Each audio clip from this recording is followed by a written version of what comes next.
అంటే precocious puberty అంటారు. అంటే ప్రికాషియస్ ప్యూబర్టీ అంటే ప్యూబర్టల్ చేంజెస్ తీసుకుంటే ఫిమేల్స్‌లో బ్రెస్ట్ డెవలప్‌మెంట్ అంటే ఈ breast development axillary and pubic hair, axillary hair ఇది pubertal and menses these are pubertal symptoms. So ఫిమేల్స్‌లో అంటే ఈ సింప్టమ్స్ అనేది 7 to 8 ఇయర్స్ మధ్య కన్నా ముందు డెవలప్ అయితే దాన్ని ప్రికాషియస్ ప్యూబర్టీ అంటారు. సో ఈ ప్రికాషియస్ ప్యూబర్టీకి ఫీమేల్స్‌లో రీజన్ ఉండదు. 90% కేసెస్‌లో రీజన్ ఉండదు. 10% దీన్ని ఇడియోపతిక్ సెంట్రల్ ప్రికాషియస్ ప్యూబర్టీ అంటారు.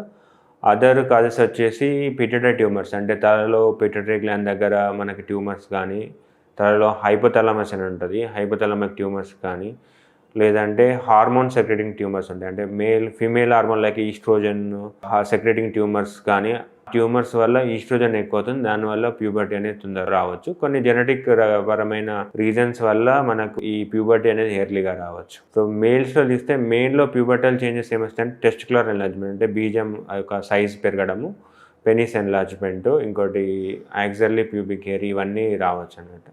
సో హైట్ పెరగడం ఇవన్నీ ప్యూబర్టల్ సిమ్టమ్స్. మేల్స్లో అయితే ఇది 9 ఇయర్స్ బిఫోర్ డెవలప్ అయితే దాన్ని మనము ఎర్లీ ప్యూబర్టీగా ప్రికాషియస్ ప్యూబర్టీగా చేస్తాము. మేల్స్లో ప్రికాషియస్ ప్యూబర్టీ వచ్చిందంటే most of the time reason ఉంటుంది. Like it's not idiopathic. So ఇది మేబీ పిట్యూటరీ ట్యూమర్స్ కానీ, హైపోథాలమిక్ ట్యూమర్స్ కానీ, పిట్యూటరీ కానీ హైపోథాలమిక్ ట్యూమర్స్ కానీ ఉండే అవకాశం ఉంటుంది. ఒకసారి హార్మోన్ సెక్రెటింగ్ ట్యూమర్స్ కానీ, టెస్టిస్లో ట్యూమర్స్ కానీ, అట్లా కొన్ని కంజెనిటల్ ప్రాబ్లమ్స్ వల్ల మనకి హార్మోన్ సెక్రెషన్ ఎక్కువ వస్తుంది. సో దీనిలో లక్షణాలు అంటే బిఫోర్ ఏజ్ అంటే ఫీమేల్స్లో మనకి ప్యూబర్టీ చేంజెస్ అనేది 7 to 8 ఇయర్స్, మేల్స్ అయితే 9 ఇయర్స్ బిఫోర్ వచ్చినప్పుడు దీన్ని ట్రీట్మెంట్ చేయగలుగుతాము. దీన్ని ఎర్లీ ప్యూబర్టీ వల్ల మెయిన్ ప్రాబ్లం ఏంటిదంటే తొందరగా హైట్ అనేది స్టాప్ అవుతుంది. నార్మల్గా ప్యూబర్టీ వచ్చినప్పుడు ఇనిషియల్ హైట్ ఎక్కువ ఉన్న ఫైనల్ హైట్ అనేది స్టాప్ అవుతుంది. ఇంకోటి సైకలాజికల్గా ప్రాబ్లం ఉండొచ్చు. అంటే they're more mature than their peer groups అంటే వాళ్ళ యొక్క సైకలాజికల్ డెవలప్మెంట్ అనేది పీర్ గ్రూప్స్ కన్నా ఎక్కువ ఉండొచ్చు. సో ఈ 2 ఇష్యూస్తోనే మనము ఈ ట్రీట్మెంట్ ఇవ్వగలుగుతాము.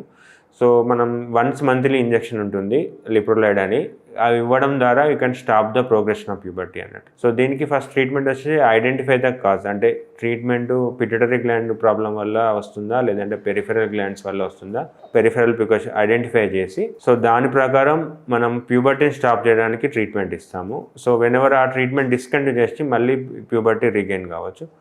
సో ఈ ఎర్లీ ప్యూబర్టీ వల్ల మనకి ఓన్లీ ప్రాబ్లమ్ ఈజ్ హైట్ అనేది ఫైనల్ హైట్ అని తక్కువ వస్తుంది.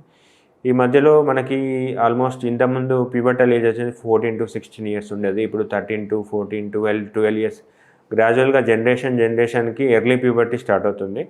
ఇట్స్ బికాస్ ఆఫ్ ఎందుకంటే ఇంప్రూవ్ న్యూట్రిషన్. ఇంతకుముందు న్యూట్రిషన్ తక్కువ ఉండేది, ఇప్పుడు ఇంప్రూవ్ న్యూట్రిషన్, అర్బనైజేషన్ వల్ల మనకి ఎర్లీగా ప్యూబర్టీ వస్తుంది. ఇంకోటి మనం వాడే ప్లాస్టిక్స్ కానీ పొల్యూషన్ వల్ల ఎండోక్రైన్ డిస్టర్బర్స్ ఉంటాయి. ఎండోక్రైన్ డిస్టర్బర్ వల్ల మనకి ఈ ఎర్లీ ప్యూబర్టీ సమస్యలు వస్తుందంటే మనం యూజ్ చేసే ప్లాస్టిక్స్ వల్ల. సో దీన్ని ప్రివెన్షన్కి ఎర్లీగా ఐడెంటిఫై చేసి ట్రీట్మెంట్ ఇవ్వడం ద్వారా మనము హైట్ లాస్ను ప్రివెంట్ చేయొచ్చు. ఒక్కోసారి ఏమైనా ట్యూమర్ ఉంటే ఐడెంటిఫై చేసి దానికి ట్రీట్మెంట్ ఇవ్వడం వల్ల ఈ ఎర్లీ ప్యూబర్టీని ట్రీట్మెంట్ చేయొచ్చు.